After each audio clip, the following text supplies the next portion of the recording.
आज हम लोगों ने अपना सेकंड लेक्चर देखना है मेंसुरेशन पर। मेंसुरेशन के पहले लेक्चर में हम लोगों ने सिर्फ ट्रायंगल्स के बारे में पढ़ा था, समझा था कि ट्रायंगल्स क्या होती हैं, कितनी तरह की होती है, कितनी तरह के एरिया आप लोगों के एग्जाम पॉइंट ऑफ व्यू से इंपॉर्टेंट है, वो सारी चीजें हम लोगों ने फाइंड आउट की थी।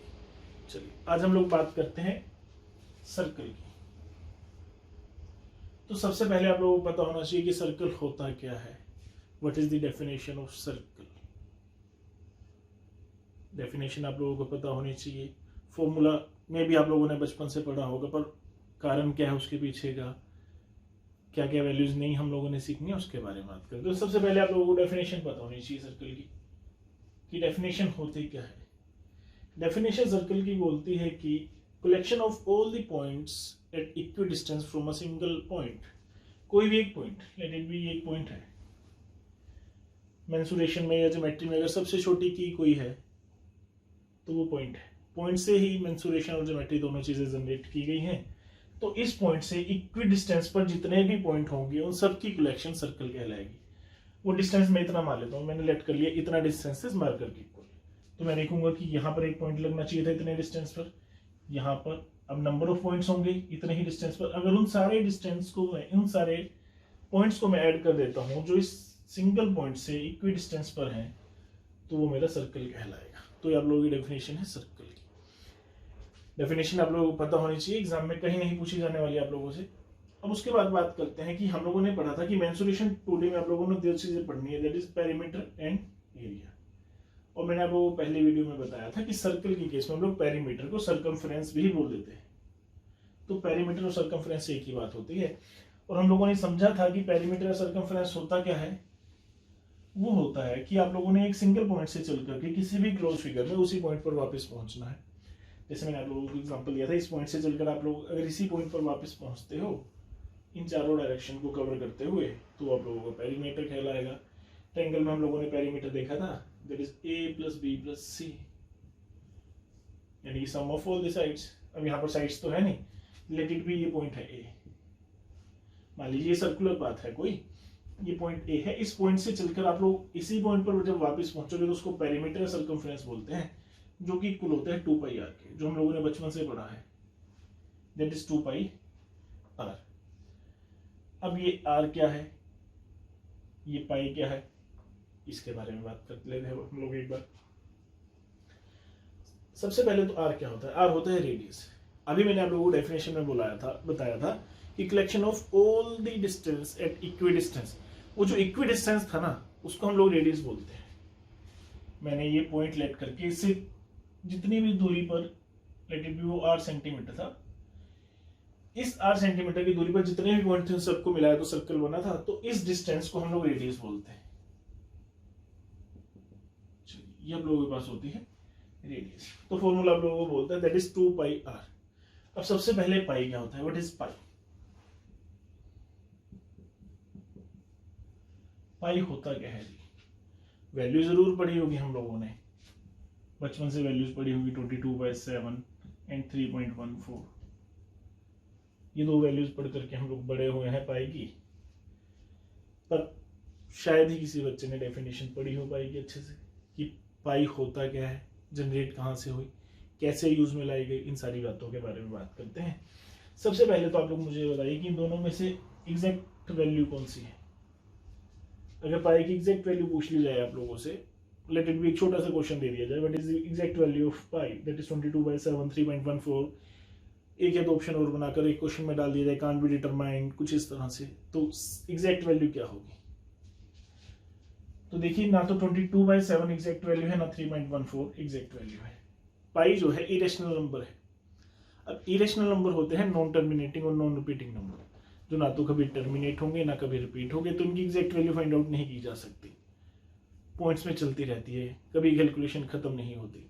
तो एग्जैक्ट वैल्यू के बारे में कभी क्वेश्चन पूछा ही नहीं जाएगा, क्योंकि एग्जैक्ट वैल्यू आप लोगों को पता ही नहीं है, इरेशनल नंबर है।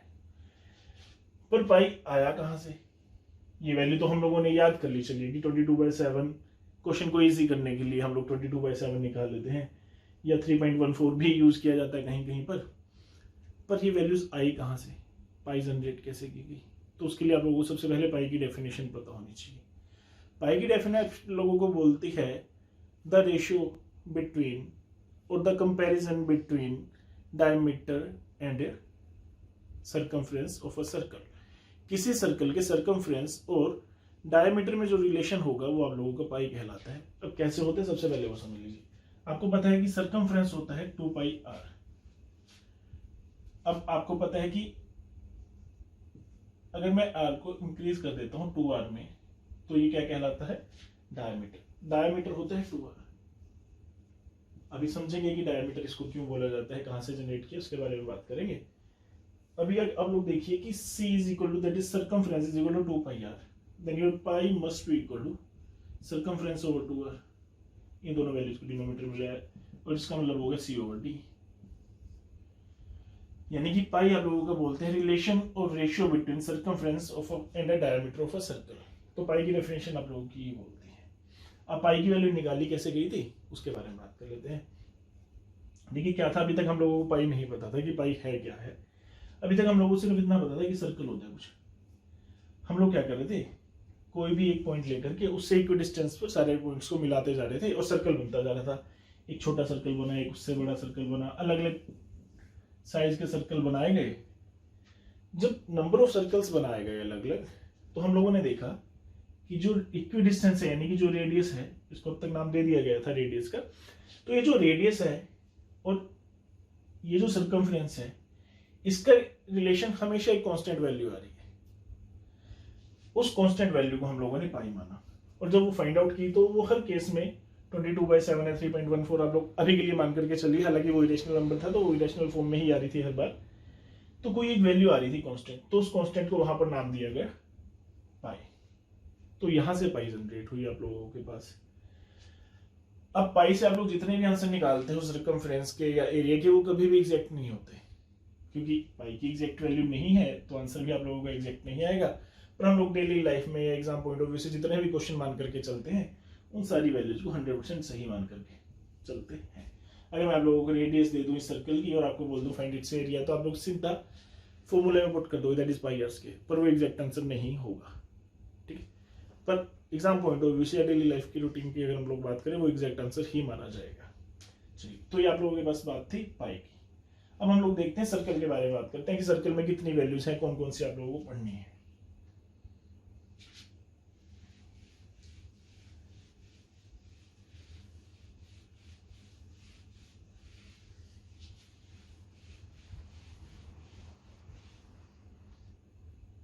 देखिए अभी तक सर्कल के बारे में आप लोगों ने पढ़ा है कि इक्वी डिस्टेंस पर होता है उसको आर बोला जाता है। इसका सर्कमफ्रेंस होता है 2 पाई आर और एरिया होता है पाई आर स्क्वायर।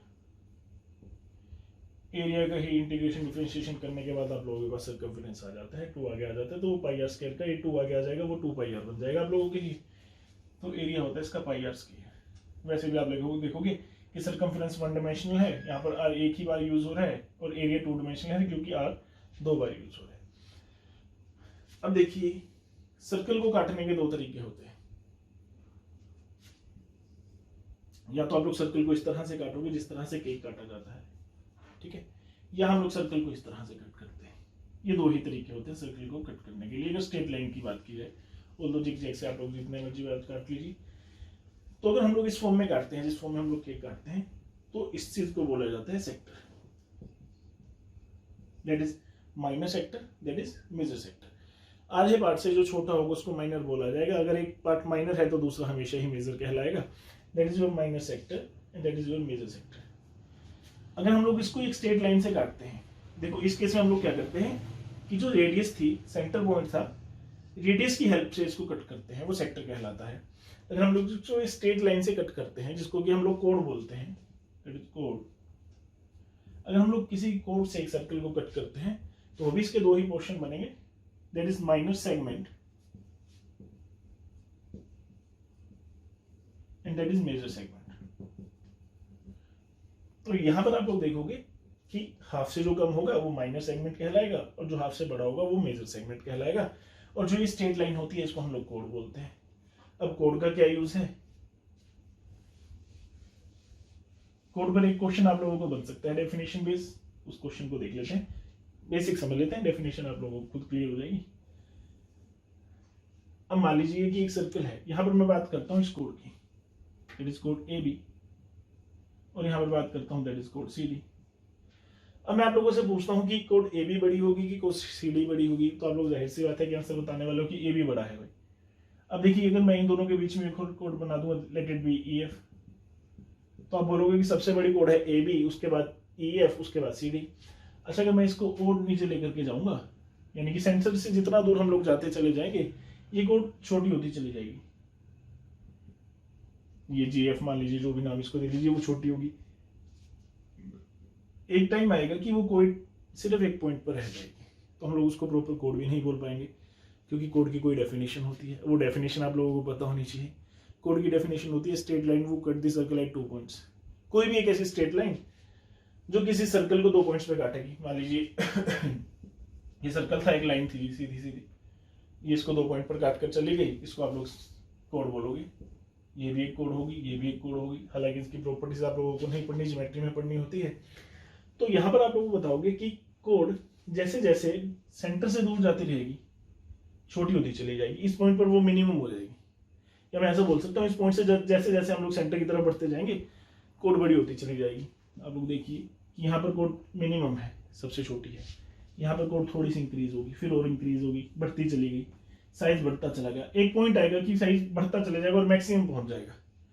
उस मैक्सिमम पॉइंट के बाद वो फिर से कम होना शुरू हो जाएगा। तो वो जो मैक्सिमम पॉइंट जहां पर आएगा वो क्या होगा, दैट इज योर डायमीटर। तो डायमीटर और मैक्सिमम कोड का एक रिलेशन है कि मैक्सिमम कोड को ही डायमीटर बोला जा सकता है। इस पर एक डेफिनेशन बेस्ड क्वेश्चन बन सकता है। तो आप लोगों को ध्यान में रखना है कि diameter is equal to maximum कोड। यहां से क्वेश्चन आप लोगों का डेफिनेशन का बन सकता है। जितनी जितनी दूर आप लोग सेंटर से जाते जाओगे कोड उतनी छोटी होती चली जाएगी। और सेंटर पे यानी कि डायमीटर की जब मैं बात करूंगा वो सेंटर पर ही होगा, तो सेंटर के सबसे नजदीक है तो वो मैक्सिमम लेंथ की वहां पर रहने वाली है। चलिए, तो यहां पर आप लोगों को अब जो ध्यान देना है माइनर सेक्टर और मेजर सेक्टर, इनका एरिया किस तरह से फाइंड आउट करना है, क्योंकि मेंसुरेशन का चैप्टर है। इनके एरिया और पेरीमीटर पर क्वेश्चन आप लोगों को बनने वाले हैं, या फिर एक क्वेश्चन आप लोगों के पास सेमी सर्कल पर बनने वाला है। इन सभी के बारे में बात कर लेते हैं।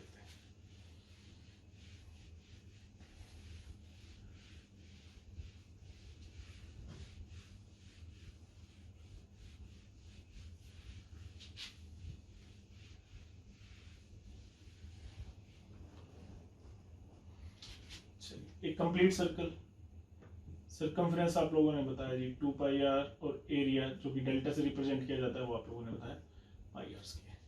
अब आपको पता है कि कोड इसको 2 इक्वल हिस्सों में बांटती है। और जब मैं मैक्सिमम कोड की बात करूंगा यानी कि डायमीटर की बात करूंगा, जो कि इसके बिल्कुल सेंटर से जाएगी, मान लीजिए सर्कल है, ये डायमीटर था, बिल्कुल सेंटर से गई, तो आप लोग देखोगे कि यहाँ पर माइनर सेगमेंट या मेजर सेगमेंट नहीं होने वाला है। यहाँ पर ये दोनों पोर्शन इक्वल हो गए, क्योंकि डायमीटर है तो बिल्कुल सेंटर से जाएगी। तो इस केस को हम लोग नाम देते हैं सेमी सर्कल का। ये आप ऊपर वाला सर्कल ले लिया, नीचे वाला, दोनों ही सेमी सर्कल है, इक्वल है। अब दूसरा क्वेश्चन जो आप लोगों को बन सकता है वो सेमी सर्कल पर बन सकता है। What is the area of semi circle and what is the circumference of semi circle. देखिए एरिया इसका पाई आर स्क्वायर था, एरिया आप लोगों ने कट किया तो वो सीधा सीधा कट हो जाएगा, आधा हो जाएगा। इसका आधा किया तो यहाँ पर एरिया हो जाएगा पाई आर स्क्वायर बाई 2।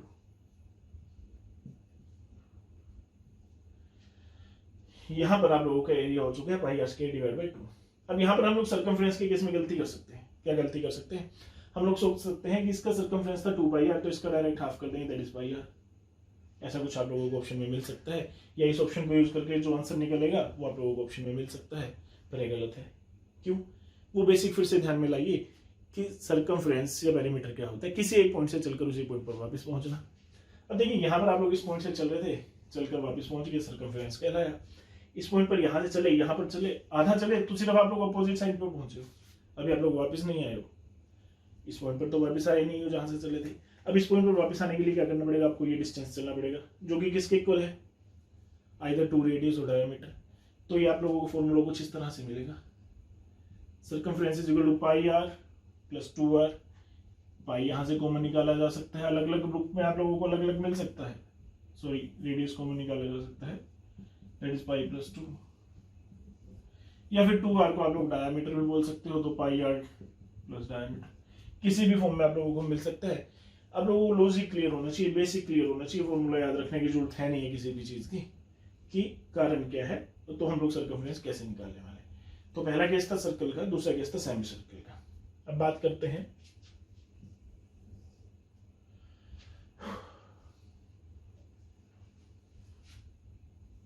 बात कर ली जाती थी यहां पर सेक्टर कि ये माइनर सेक्टर है, ये मेजर सेक्टर है, इसका एरिया कैसे निकालोगे आप लोग।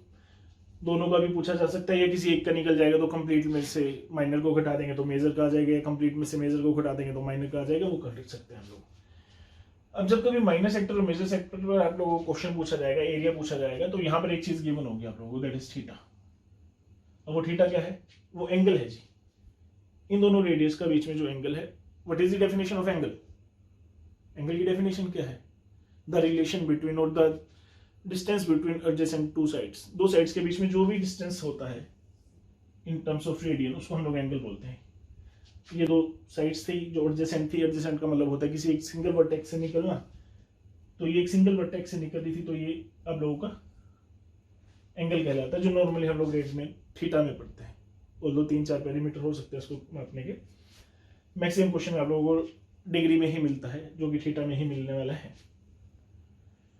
तो यहां पर इन दोनों रेडियस के बीच में एक एंगल है थीटा, तो इस थीटा के रिस्पेक्ट में आप लोगों का एरिया पूछा जाएगा। क्योंकि ऐसा भी हो सकता है कोई बच्चा इसको यहाँ पर कट कर रहा है, कोई बच्चा छोटे एंगल पर कट कर रहा है, लेट इट बी थीटा 2, तो एरिया में तो डिफरेंस आने वाला है।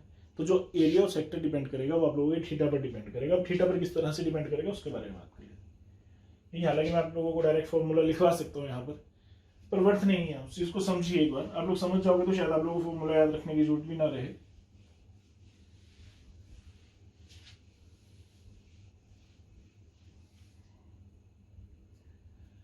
देखिए, इस चीज को समझने के लिए आप लोगों को सिर्फ एक छोटी सी बात पता होनी चाहिए, जो ऑलमोस्ट हर बच्चे को पता होगी, कि एक कंप्लीट एंगल 360 का होता है। क्यों होता है हालांकि ना भी पता हो, पर आप लोगों को इतना जरूर पता होगा कि ये कंप्लीट एंगल जो है 360 डिग्री का होता है। ठीक है, अब इस 360 की डिग्री से ही हम लोगों ने इसका एरिया फाइंड आउट करना है। वो कैसे करना है? अब देखो, इस पूरे सर्कल का एरिया जो था वो कितना था, that is pi r square, और वो कितने एंगल के लिए था? 360 एंगल के लिए। एक बार हम लोग यहाँ पर यूनिटरी मेथड लगाते हैं। 360 डिग्री एंगल के लिए एरिया था जी पाई आर स्क्वायर। तो 1 डिग्री के लिए कितना एरिया होना चाहिए था? That is pi r square over 360 1 degree के लिए। और हम लोगों को निकालना कितने का है जी? थीटा डिग्री का निकालना है। तो थीटा डिग्री के लिए एरिया आप लोगों का होना चाहिए था theta over 360 into pi r square. Unitary method हम लोगों ने लगा दिया। That is the formula of area of sector. तो कभी भी एरिया ऑफ सेक्टर में क्वेश्चन आएगा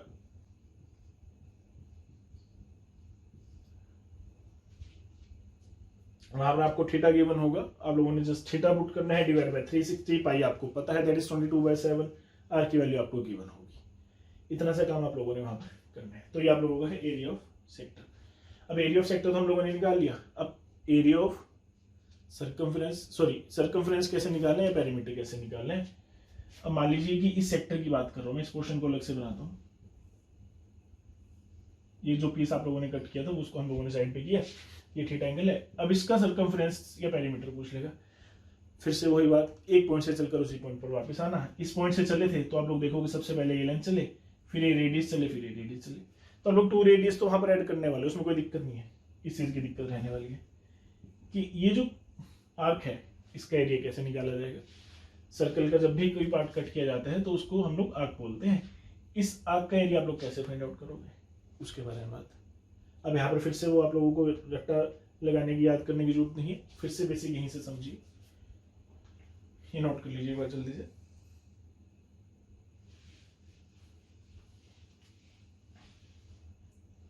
अब आप लोग देखोगे कि इसका सर्कमफ्रेंस था 2 पाई आर। वो 2 पाई आर कितने के लिए थे? एंगल 360 के लिए। तो 360 एंगल के लिए सर्कमफ्रेंस था 2 पाई आर। तो 1 डिग्री के लिए होना चाहिए था 2 पाई आर ओवर 360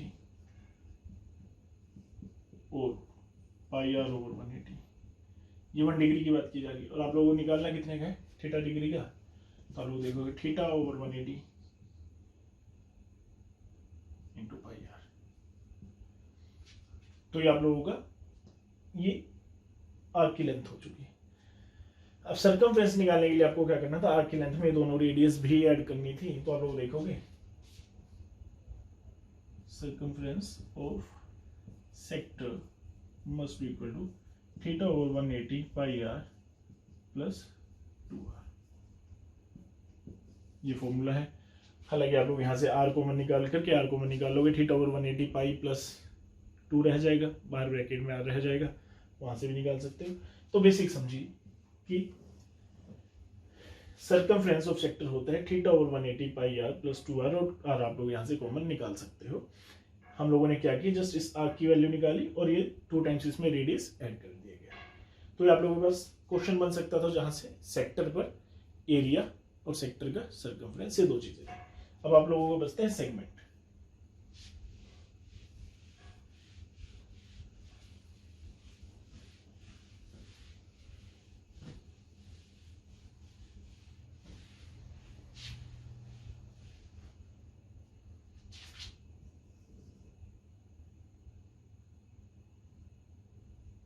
सर्कल मान लीजिए इसको,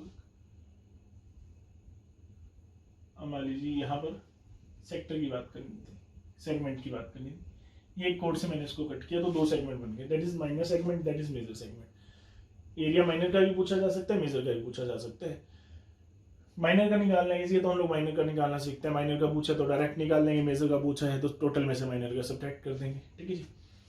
तो आप लोग देखोगे किसका एरिया निकालना। अब इसका एरिया निकाला कैसे जाए, इसका एरिया निकालने के लिए आपको एरिया ऑफ सेक्टर निकालना आना चाहिए। तो हम लोग इसको एरिया ऑफ सेक्टर में कन्वर्ट करते हैं। ये सेंटर था, ये दोनों मैंने मिला दी और ये अब लोगों के एरिया ऑफ सेक्टर बन गए। चलिए मैं नाम दे देता हूँ इसको, सेंटर को मैंने ए माना, इस इंटरसेक्शन पॉइंट को बी और इस इंटरसेक्शन पॉइंट को सी माना। चलिए, तो अब आप लोग देखोगे कि आपको ये एंगल गिवन होगा यहाँ पर फिर से थीटा। आपको ये सारा एरिया निकालना आता है, that is A B, let point A B O C, ये पूरा एरिया आप लोगों को निकालना आता है।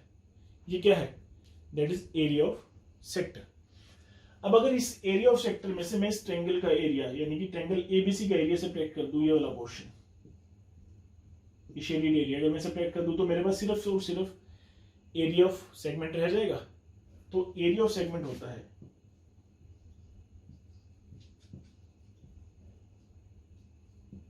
That is area of sector minus area of triangle. Area of segment कहलाएगा area of sector minus area of triangle. अब एरिया ऑफ सेक्टर आप लोग कैसे निकालते हो, आप लोग निकालना सीख करके आए हो अभी लास्ट स्टेप में, वो होता है theta over 360 into pi r square. और अब एरिया ऑफ ट्रायंगल कैसे निकाले जी यहाँ पर। अब एरिया ऑफ ट्रायंगल आप लोगों ने लास्ट वीडियो में सीखा था कि अगर 2 और जैसे साइड्स आपको पता है और उनके बीच का एंगल पता है तो आप लोग वहां पर निकाल सकते हो। मान लीजिए मैंने ट्रायंगल एबीसी बात की है, सी के अपोजिट सी होगा, ए के अपोजिट ए होगा, बी के अपोजिट स्मॉल बी होगा, तो इसका एरिया कितना होना चाहिए था, that is half B C into sine theta. ये आप लोगों ने सीखा था, जहां से हम लोगों ने सीखा था कि area of triangle that is half base into height कैसे निकल के सामने आया था। अब आपको एक चीज यहाँ पर और आसान करने वाली है कि ए बी और ए सी दोनों ही रेडियस है, दोनों ही इक्वल है, तो यहाँ पर एरिया ऑफ ट्रायंगल जो होना चाहिए that is half r square into sine theta, ऐसा कुछ होना चाहिए था। क्योंकि इन दोनों का प्रोडक्ट होता है, वो दोनों ही सेम है, तो मैंने उसको आर स्क्वायर लिखा, 1/2 आना चाहिए था फॉर्मूले के हिसाब से, और साइन थीटा। तो यहाँ पर आप लोग करोगे minus half r square sine theta. यहाँ से फिर से आप लोग आर स्क्वायर कॉमन निकाल करके एक फॉर्मूला बना सकते हो।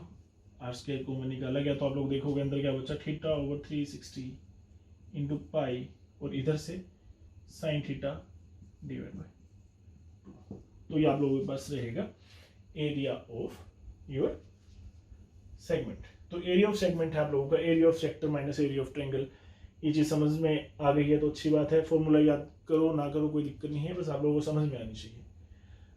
हालांकि फॉर्मूला याद कर लोगे तो 2 या 3 सेकंड सेव कर जाओगे, अदरवाइज आप लोगों को दोनों चीजें वहां पर फाइंड आउट करनी पड़ेगी। तो एरिया ऑफ सेगमेंट आप लोगों का ये कहलाता है। अब बात कर लेते हैं सर्कमफ्रेंस की। अब सर्कमफ्रेंस क्या होगा जी, हम लोग यहां से चले थे, देखिए ये हम लोगों का सेगमेंट था। अब जब ये सेगमेंट था तो आप लोगों के पास ये कोड यहाँ पर आप लोगों को गिवन होगा, और आप लोग निकाल भी सकते हो, साइन रूल लगा सकते हो, जो आप लोग मेंसुरेशन में नहीं पढ़ते हो, ज्योमेट्री में पढ़ते हो, कि अगर एक ट्रायंगल के 2 साइड्स पता है और एक एंगल पता है तो तीसरी साइड हम लोग कैसे निकालते हैं, साइन रूल से। या तो वो आपके पास होगा ऑल तो आप लोगों के पास ये वैल्यू गिवन होगी, तो आप लोग देखोगे कि इसका एरिया तो आप लोग निकालना सीख करके आए हो, that is your length of arc, तो आप लोगों ने लास्ट में सीखा है लेंथ ऑफ आर्क, जो कि आप लोगों ने देखा था कि theta over 360 into 2 pi r था, और 2 कैंसिल होता था तो यहाँ पर 180 बचता था। थीटा ओवर 180 ब्रैकेट में पाई आर था, और इसमें आप लोग प्लस कोड कर दोगे तो आप लोगों के पास बन जाएगा circumference of that is segment. तो सर्कल पर आप लोगों को 4 ही तरह के क्वेश्चन बन सकते हैं, area of circle, circumference of circle, उसके बाद सेमी सर्कल पर, तीसरा है सेगमेंट पर, सेक्टर पर, और चौथा है सेगमेंट पर। सर्कल पर ये 4 ही तरह के आप लोगों को क्वेश्चन बन सकते हैं। हालांकि क्वेश्चन में आप लोगों को बताया था कि हम लोग क्वेश्चन एक साथ करने वाले हैं। तो पहले लेक्चर में हम लोगों ने ट्रायंगल पढ़ा था, आज हम लोगों ने सर्कल पढ़ा है, और नेक्स्ट में हम लोग पढ़ेंगे क्वाड्रिलेटरल। उसके बाद हम लोग क्वेश्चन एक साथ करेंगे। तब तक पढ़ते रहिए। All the best.